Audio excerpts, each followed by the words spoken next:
سب دیکھنے اور سننے والوں کی خدمت میں محبت برا سلام، عرفان احمد خان صاحب ہمارے ساتھ ہیں۔ خان صاحب، کیا اپڈیٹ ہے چائنا کے دورے کی ابھی تک کی ٹرمپ صاحب کی؟ دیکھیں، چائنا کا دورہ کافی کامیاب رہا ہے اس لحاظ سے کہ ٹرمپ صاحب نے جو کچھ اس دورے سے پہلے چائنا کے ساتھ کیا ہے، اونچ نیچ ٹریڈ کے اندر اور تحریکیں بدلنے کے معاملات کے اندر، پھر وہ آہستہ آہستہ دھیمے پڑ گئے تھے، اور اس لحاظ سے ایران کی بار کے اندر بھی جو چائنا کی انوالومنٹ سامنے نظر آئی، یا جس کا ذکر آتا رہا کہ ٹیکنالوجی ان کی استعمال ہو رہی ہے، اس پہ بھی انہوں نے کچھ برہمی کا اظہار کیا تھا۔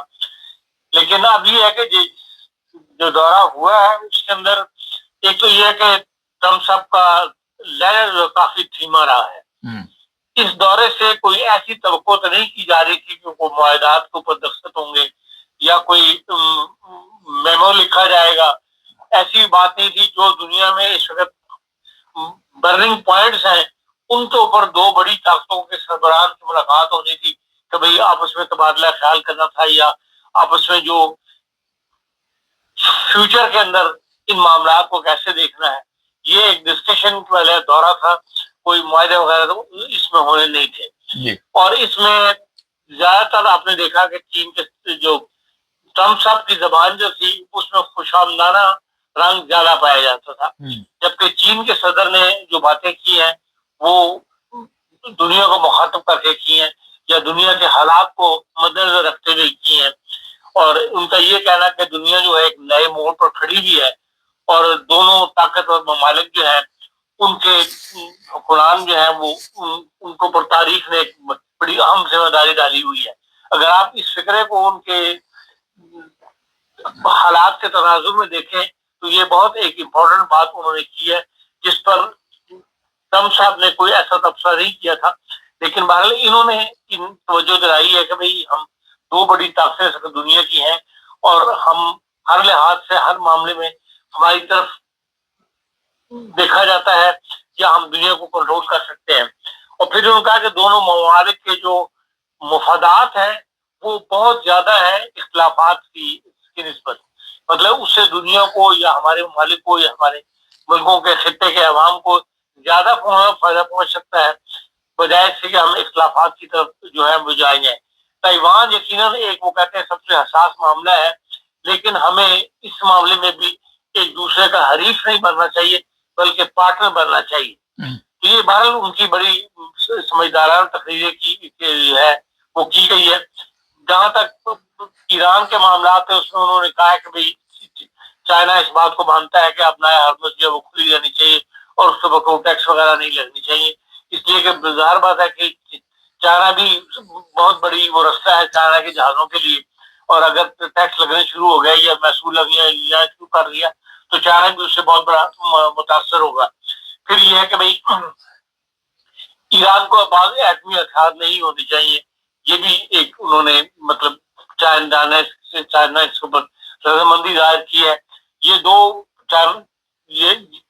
لیکن اس کے مقابلے پہ یہ ہے کہ چائنا سے انہوں نے ٹریڈ کی بھی بات کرنے میں کامیاب ہو گئے۔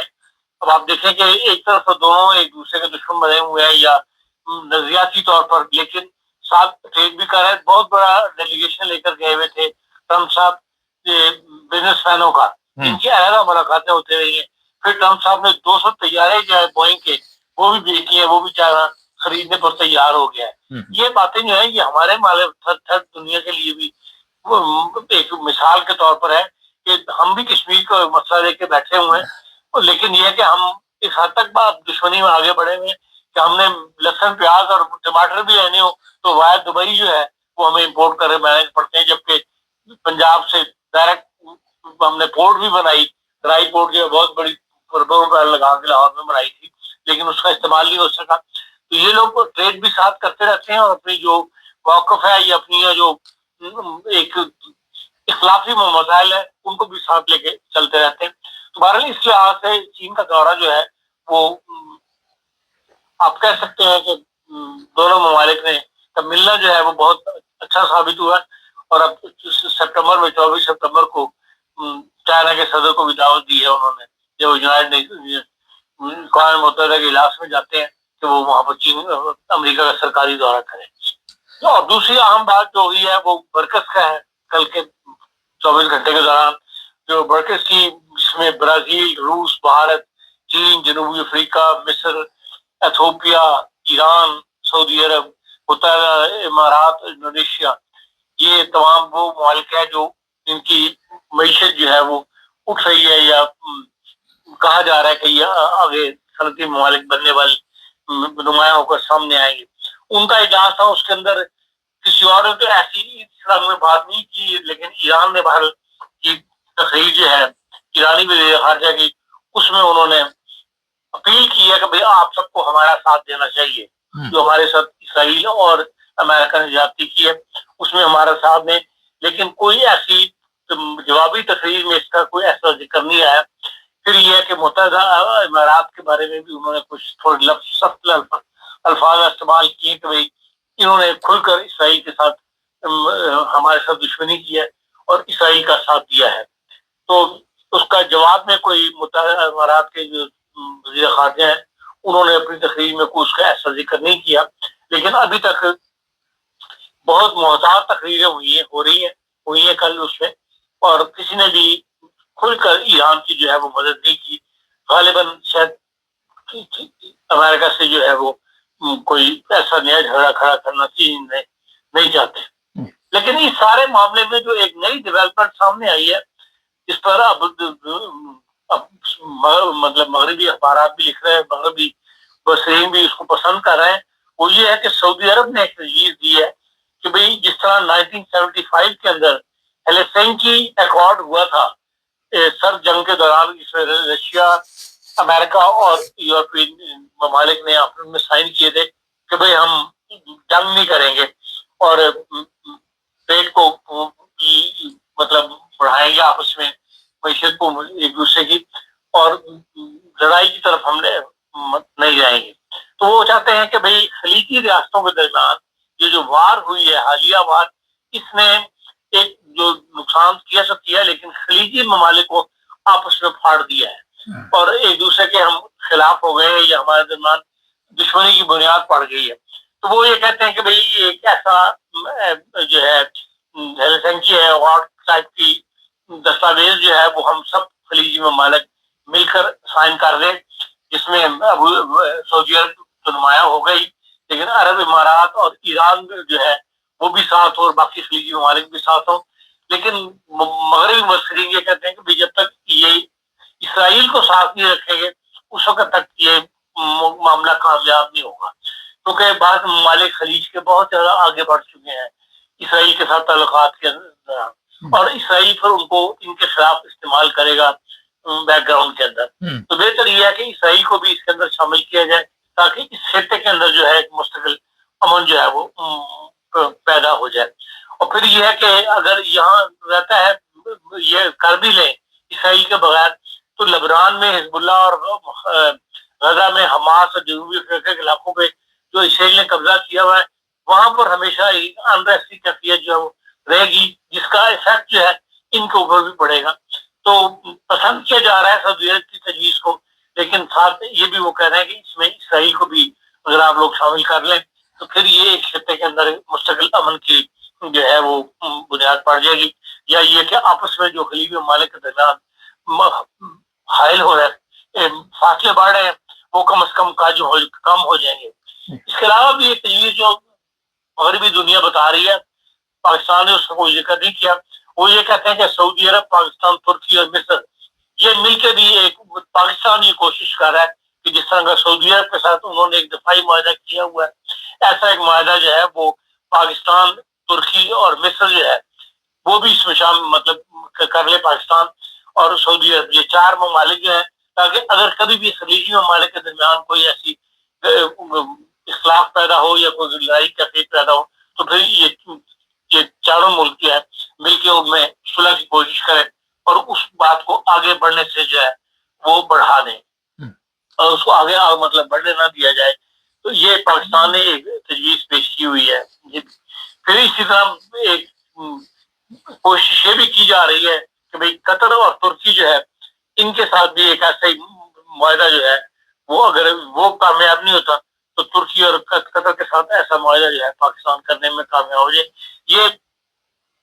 بیک جس کہتے ہیں بیک چینل ڈپلومیسی ہے, اس کے اندر اس قسم کی باتیں جو ہیں وہ سننے میں آ رہی ہیں. لیکن پاکستان کے اندرونی حالات جو ہیں اس میں بھی بعض ایسی خبریں اڑ رہی ہیں جن میں بتایا جا رہا ہے کہ جو موجودہ سیٹ اپ ہے, سیاسی سیٹ اپ پاکستان کا, اس کے اندر بعض تبدیلیاں لانے کی کوششیں کی جا رہی ہیں. اس کے لیے بعض بیرونی تو نہیں کہہ سکتے, لیکن یہ کہ بعض اندرونی ایجنسیاں جو ہیں یا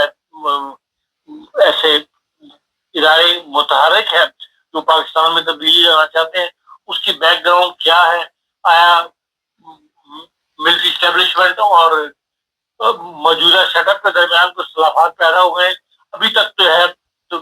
بڑا مل کے چل رہے تھے یہ لوگ, لیکن یہ کہا جا رہا ہے کہ سارے معاملات کے اندر جو زرداری صاحب ہیں ان سے مشورہ نہیں کیا گیا, یا ان کو سامنے نہیں رکھا گیا, یا ان سے چھپا کر یہ کاروائی ہے جو کی جاتی ہے, جس کی وجہ سے پیپلز پارٹی اور ان کے درمیان اختلافات ہوئے ہیں جو اب کہہ رہے ہیں کہ بڑھتے چلے جا رہے ہیں. لیکن یہ باہر ہی ابھی اوپر کی خبریں ہیں, اس میں حقیقت کیا ہے. یہ جس طرح بعض ڈیولپمنٹس پاکستان کے اندر ہو رہی ہیں, ماضی کے تجربے کو ہم دیکھتے ہوئے کہہ سکتے ہیں کہ یہ ڈیولپمنٹ کا تعلق انہی معاملات سے ہے جو کہ 2 ارب روپیہ پاکستان سے باہر چلا گیا. اب اسی کہانی بھی روز بروز نئی اسٹوریاں بن کے سامنے آ رہی ہے. پھر وہ جو ایک خاتون کے ساتھ منشیات کے کاروبار کا معاملہ نکل رہا ہے, یہ ہمیشہ ایسی باتیں نکال کے پھر بعض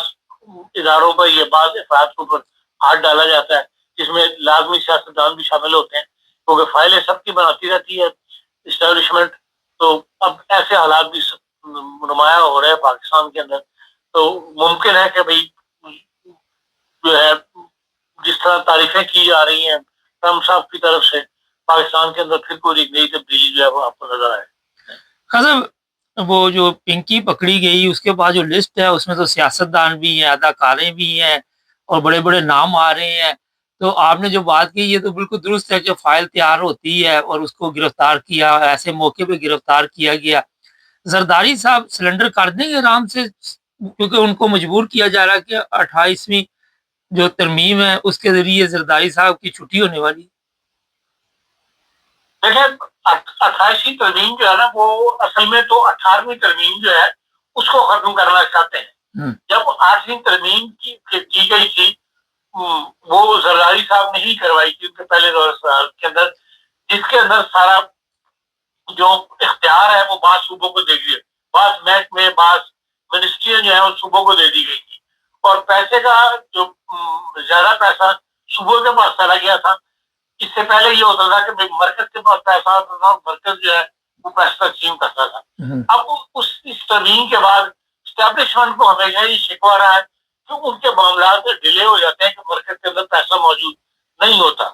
تو اس لیے انہوں نے شروع سے اس کی مخالفت کی ہے 18ویں ترمیم کی, جو 18ویں ترمیم ختم ہونی چاہیے. اس کے لیے 2-3 بار کوششیں بھی ہوئی ہیں لیکن کامیابی نہیں ہوئی. لیکن اب حالات کچھ ایسے ہو گئے ہیں, ان کا ہاتھ کافی اپر ہے, تو ممکن ہے کہ وہ ایک نئی ترمیم لا کے تو 8ویں ترمیم کا اثر جو ہے وہ ختم کرنے کی کوشش کریں, اور اس کے اندر باہر پیپلز پارٹی اس کا ساتھ نہیں دے گی. خاصا پیپلز پارٹی اگر ساتھ نہیں دے گی تو آپ کیا دیکھتے ہیں پھر گرفتاریاں شروع ہو جائے گی جس طرح پی ٹی آئی کے ساتھ ہوا. اب ان کی باری ہے, پھر نون لیگ کی باری ہے, باری باری اس طرح سب کا. وہ آپ کو پتا کہ اسٹیبلشمنٹ نے جو پلاننگ کیا وہ ہوتا ہے, پھر وہ اس کو اسٹیپ بائی اسٹیپ سامنے لانا شروع کرتے ہیں, اور وہ شروع کرپشن سے ہی ہوتے ہیں کہ سیاستدانوں نے, کیونکہ ہے کرپٹ ہمارے سیاستدان, اس میں کوئی شک نہیں ہے, تو پھر سب سے پہلے ان کی فائلیں جو وہ کھلنی شروع ہوتی ہیں, اس کو بنیاد بنا کے پھر بات آگے چلائی جاتی ہے. لیکن وہاں دوسری طرف ملک کے حالات جو اندرونی ہے, پھر وہاں پہ دہشت گردی کی وارداتیں ہو رہی ہیں, اس طرف نہیں ان کی کوئی توجہ جا رہی. دیکھیں پاکستان کے حالات اس وقت اس قسم کے ہو چکے ہیں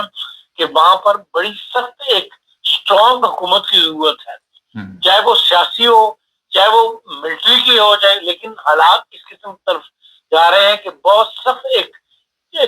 پاورفل, جس کے پاس کہنا ہر اختیار ہو, جس کی راہ میں قدم اٹھاتے ہوئے کوئی قانون رکاوٹ نہ بنے, اس قسم کے حالات ہیں. روس کی اپنی جو انہوں نے انٹرنل جو سلامتی کونسل بنائی ہوئی ہے اس کے اندر انہوں نے یہ بیان مطلب یہ ڈسکشن آئی ہے کہ افغانستان کے اندر اس وقت 18 سے لے کے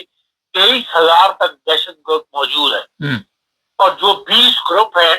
ان سے ان کا تعلق ہے، اور وہ افغانستان کے اندر آزاد کر رہے ہیں۔ اب مجھے بتائیں ان سارے جو گروپ بن رہے 20 گروپ ہیں جن کے 23,000 دہشت گرد آزاد گروپ ہیں، انہوں نے سب سے پہلے کس کو افیکٹ کرنا ہے؟ کیا سینٹرل ایشین ممالک کو جا کے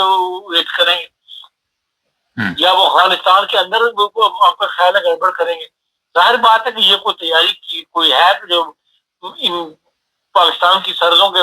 ساتھ ساتھ جو حالات پیدا ہو رہے ہیں وہ سب انہی گروپوں کی کارستانیوں کا نتیجہ ہے، اور ان سے نبٹنے کے لیے موجودہ حکومت یا موجودہ سیاستدان جو ہے یہ تو اس قابل نہیں ہے کہ یہ ان حالات کا مقابلہ کر سکے۔ خان صاحب، آنے والے دنوں میں کچھ اس طرح کی خبریں چلائی جا رہی ہے کہ عمران خان کے ساتھ کوئی ڈیل ہو رہی ہے، آپ دیکھتے کوئی ایسی بات ہے یا یہ صرف افواہیں ہیں؟ دیکھیں جو حالات ہیں ان میں کوئی بھی سیاستدان جو ہے نا وہ کامیاب نہیں ہوگا، اور کسی بھی سیاستدان سے جو ہے وہ ان کی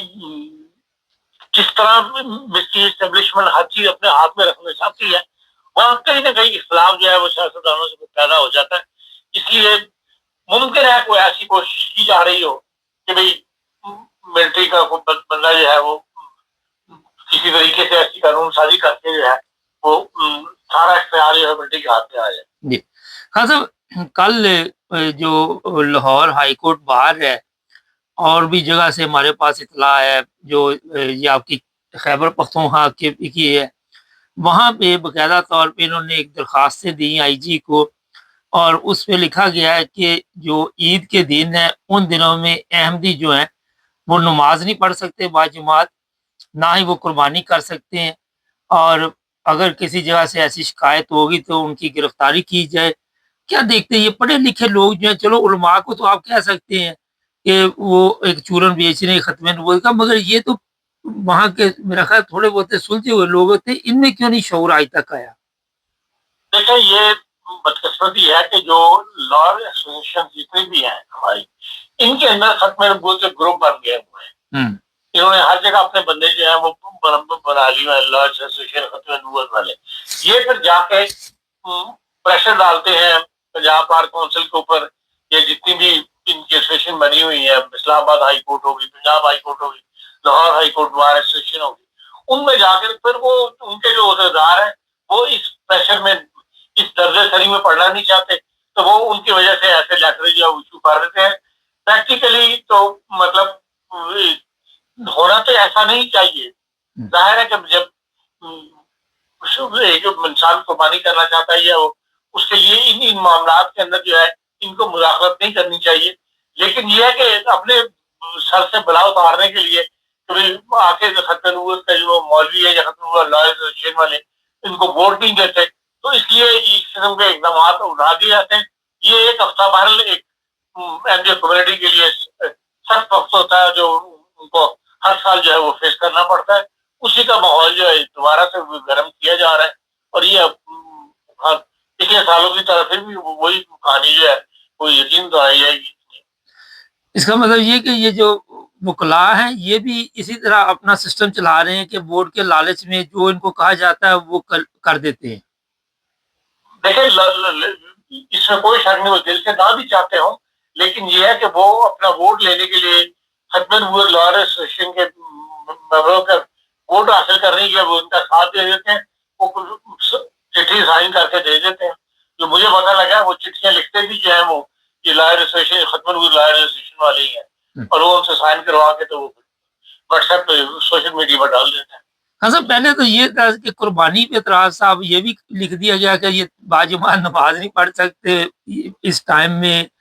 اور ان کو اجازت نہیں اس چیز کی، یہ تو بڑھتا جا رہا ہے۔ جب اس کو جب وہ روکنے والا نہیں ہوگا تو پھر ظاہر ہے کہ جو ساتھی لوگ ہیں جو بدم پیدا کرنا چاہتے ہیں وہ اپنے اس میں زیادہ بڑھتے چلے جاتے ہیں۔ جو کچھ اس نے کیا